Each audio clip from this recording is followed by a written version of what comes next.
una tarea de historia y de proletariado, no sé de qué va a servir esa enseñanza hoy para el plan. Sí, la verdad, porque mira, historia y electrónica, no veo nada, no sé, ¿tú qué? Nada, encima que no viene nada de curso, no sé, en serio nunca hace nada de eso. Sí, eso es el tema proletariado. Nada. Y acá que no hay nada y allá tampoco, y no sé dónde vamos a sacar, lo que allá fue, que lo vamos a hacer porque no. Sí, pues vamos. Hijo, disculpa, creo que usted está en un grave error porque cultura, el tema de historia es algo importante como para que lo sirva como base en su cultura general. Y también escuché que hablaron sobre el tema específico del proletariado. Bueno, yo podría brindarle algunos cuantos datos y bueno, compartir libros como ven acá y brindarles algunas ideas. Sí, me parece increíble. ¿Qué tal les parece? Por eso Y bueno, a mí no sé, siempre me tengo una pregunta, ¿no? Porque ahora yo veo bastante luchas y todo, luchas así de protestas y eso, no sé, ¿habrá sido así, maestro, de siempre? Ah, bueno, si quieres analizar más profundamente este tema, puedes acompañarme a revisar algunos libros. A ver, pero no va a demorar mucho porque, no sé, estamos con la hora, ya es martes, estamos en la noche y es para el miércoles en la noche, no sé, ¿vamos a demorar mucho? No, bueno, esto es algo breve, podremos analizar un toque. Ahí, entonces, a ver, ¿vos? Sí, vos, Sí, una vez,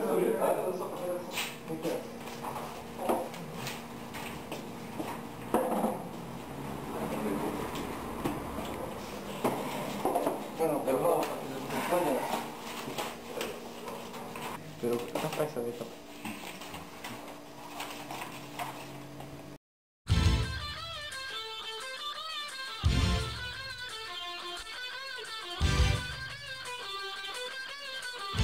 Todo inicia en 1840 con con la inserción del Perú en el mercado internacional a raíz del guano, a raíz del descubrimiento del guano. Esto trajo consigo el ingreso de gran cantidad de productos importados hacia el mercado nacional, como el caso de puertas, molduras, ventanas, etc.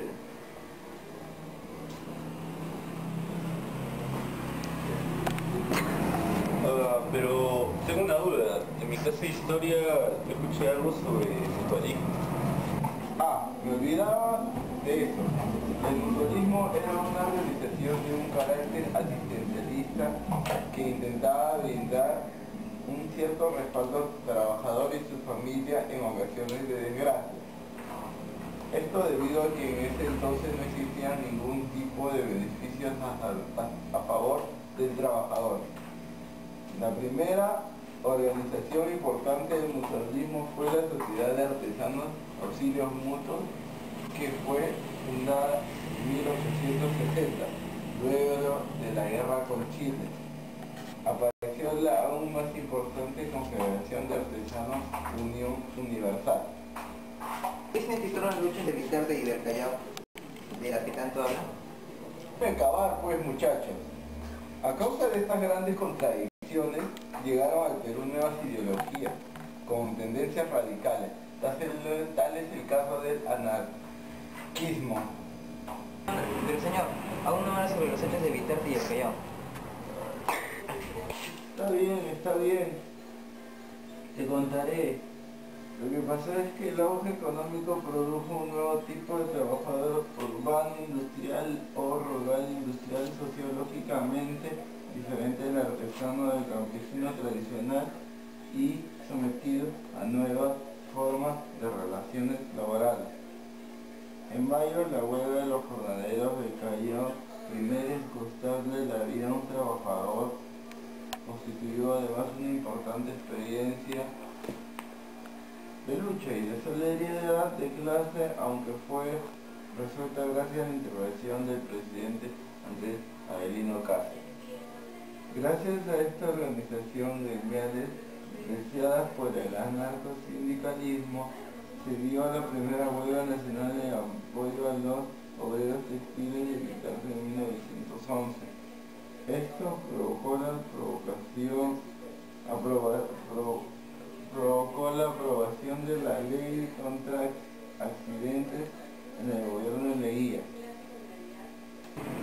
disculpe, pero en distintos libros menciona la intervención de los partidos políticos como ideales reformistas.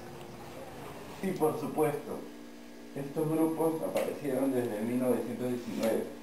Los más representativos fueron el APRA y el Partido Socialista ¿Y Peruano. qué significa la palabra APRA? En realidad son las siglas para Alianza Popular Revolucionaria Americana. Estuvo liderada por Víctor Raúl Haya de la Torre. Se fundó en México el 7 de mayo de 1924. El APRA significó la agrupación de masas. Haya de la Torre participó en la lucha por el establecimiento de las 8 horas de trabajo y en octubre de ese año fue elegido presidente de la Federación de Estudiantes del Perú. Encabezó movimientos a favor de la reforma universitaria en el Perú y las organizaciones obreras. Una de las más significativas protestas que encabezó fue la campaña de oposición de la Confederación Oficial del País Real Corazón de Jesús, 23 de mayo de 1923. Durante la manifestación murieron un estudiante y un obrero, lo que se convirtió en símbolo de la unidad obrero-estudiantil. ¿Y el Partido Socialista Peruano?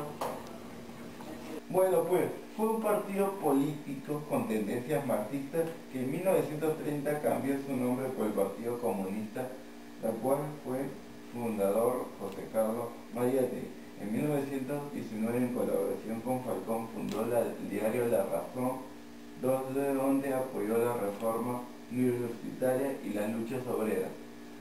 Junto a ella, la Torre proponía un Estado comandado por las masas oprimidas. El único inconveniente fue que Haya de la Torre consideraba que quienes deberían hacer la revolución eran las clases medias, mientras que Mayategui proponía a los obreros y campesinos como los partícipes de esta revuelta. Ella separó a los dos personajes. También se fundó la CGTP. Espere, ¿y la CGTP? En la Confederación General de Trabajadores del Perú, como ya lo dije, fue creado por Mariátegui el 17 de mayo de 1919, un congreso obrero. Los sindicalistas de la CGTP sufrieron persecución, cárcel y destierro.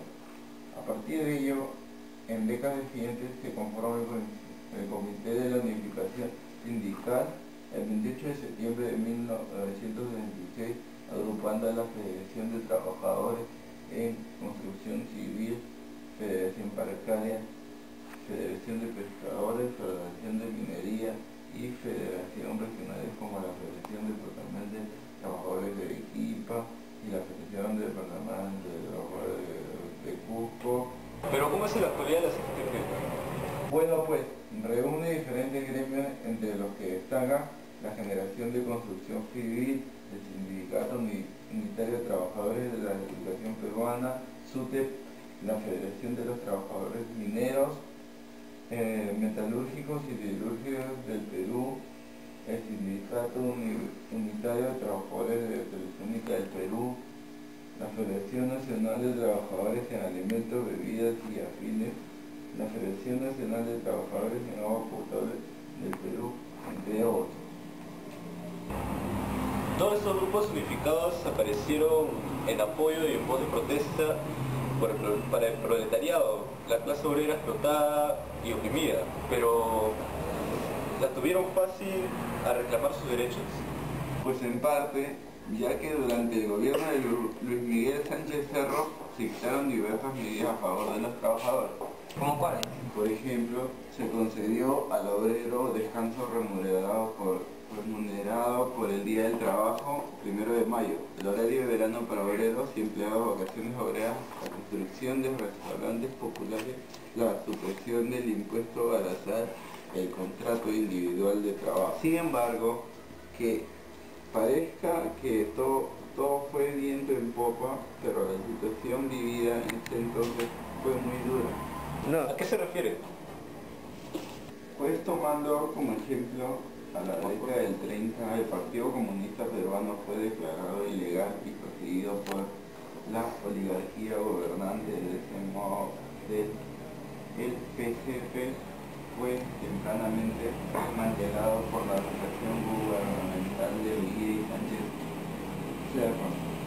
Panamá sufrió gran represión durante la dictadura militar de Manuel Odría, y es también en ese periodo donde adquiere mayor fuerza en los sindicatos y universidades. Pero ello a su vez debió haber afectado a la CGTP. Pues una marcha hacia la Oroya hecha por los mineros miembros de la CGTP de Jazapalca y Morocha fueron detenidos y asesinados. Luego de estos sucesos, la CGTP fue disuelta, centenares de sindicalistas serían apresados. La ilegación de la CGTP y la posterior represión desatada por la dictadura de general marcaron el inicio de un oscuro periodo de la historia hasta 1945. Durante el gobierno de Prado exigieron unos 25 sindicatos de la CGTP, mientras que entre 1945 y 1947 en el gobierno de Bustamante se alcanzó la cifra récord de 888 organizaciones reconocidas. En 1992 es asesinado el secretario general de la CGTP y dirigente del PCP, Pedro Wilca, presuntamente por la dictadura de Alberto Fujimori.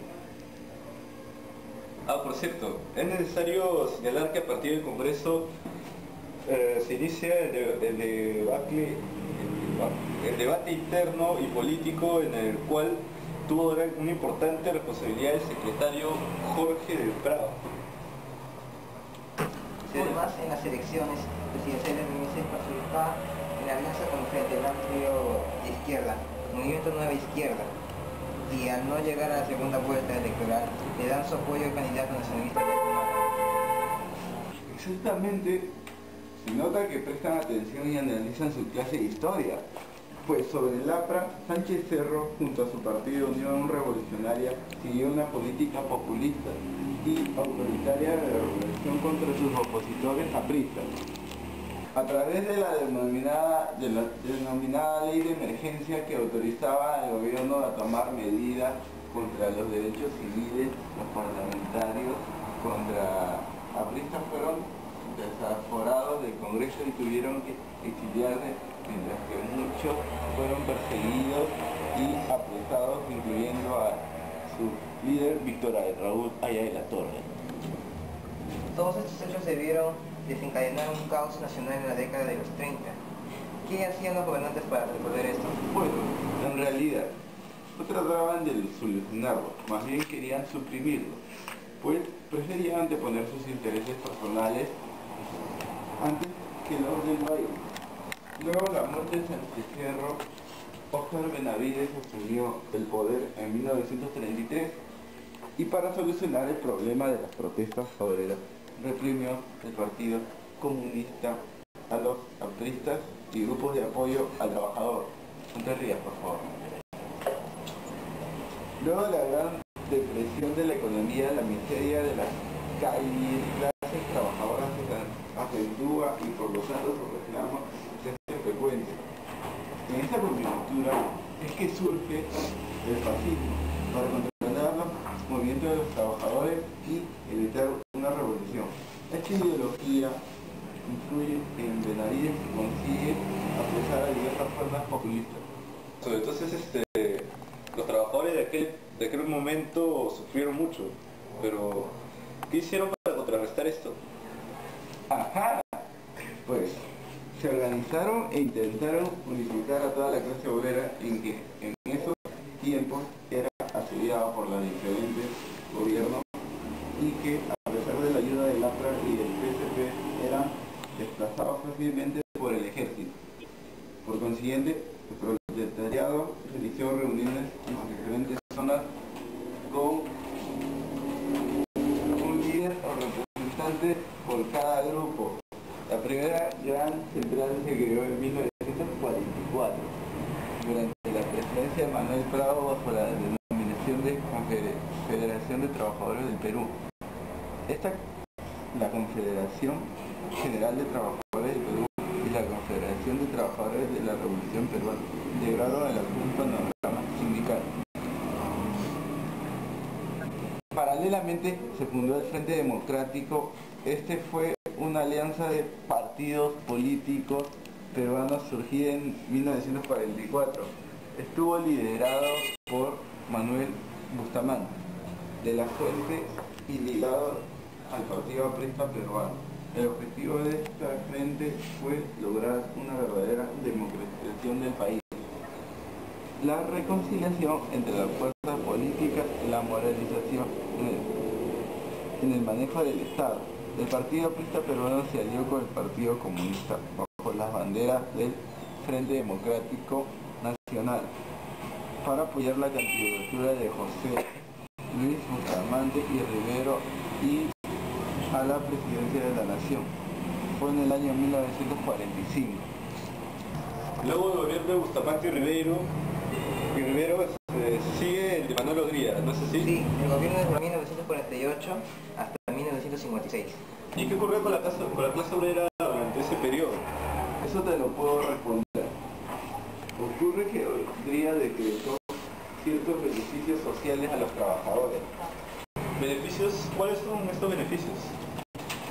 Creó el decreto de la elevación y la obligatoriedad de la indemnización por accidentes de trabajo. El seguro social pasó a ser obligatorio para empleados públicos y particulares. Se consolidó el régimen de las indemnizaciones por tiempo de servicios y establecieron las gratificaciones por fiestas patrias y por Navidad. Se resolvió el problema de los salarios, además para controlar las posibles manifestaciones y sublevaciones de las masas obreras que el Ministerio de Trabajo, para poder canalizar los reclamos de los trabajadores. Las luchas obreras en Perú no cesaron nunca. Aún hoy en día puede verse eso, pero sin embargo en mi libro de situación social peruana me aparece una mención sobre la disolución de las protestas. No, lo que pasa es que en 1930, por culpa de Sánchez Cerro, se disuelve la CGTP. Esto significó la separación y el quiebre de la organización del proletariado. El régimen del general Juan Velasco Alvarado se restablece la CGTP luego de intensas luchas del sindicalismo antifascista en todo el país. La dirige el patriarca de Construcción Civil Isidoro Bamar. He visto en distintos periódicos antiguos que encontré en mi casa que hablan sobre la perjudicial y resultó el mandato de Alberto Fujimori para los trabajadores de todo el país. ¿A qué se debió esto? Pues cuando en 1990 se instala el régimen de Alberto Fujimori, destruye los derechos sindicales, instala el trabajo precario y anula la posibilidad de seguro social, vacaciones, pago por tiempo de servicio, jubilación y retiro para cientos de miles de trabajadores, en particular para los jóvenes y las mujeres. También el 6 de diciembre de 1922, en la conferencia anual de ejecutivos CADE 92, Fujimori, quien había dado el golpe civil militar, declara: señores empresarios, este ya no es el país donde manda la cúpula de la CGTP. 12 días después, el 18 de noviembre, es asesinado Pedro Wilca, secretario general de la CGTP y dirigente de Construcción Civil. Ahora, se sabe que lo victimó el grupo paramilitar Colina. Luego le siguió el gobierno de Alejandro Toledo y se dice que continuó con la línea antisindical. Las banderas de lucha de los trabajadores peruanos son hoy reconquista de todos los derechos conculcados, defensa de la seguridad social y extensión de las prestaciones a todos los peruanos pobres, solidaridad con los campesinos, defensa de sus tierras y de sus comunidades, un derecho al agua, defensa de los derechos de la mujer y del joven.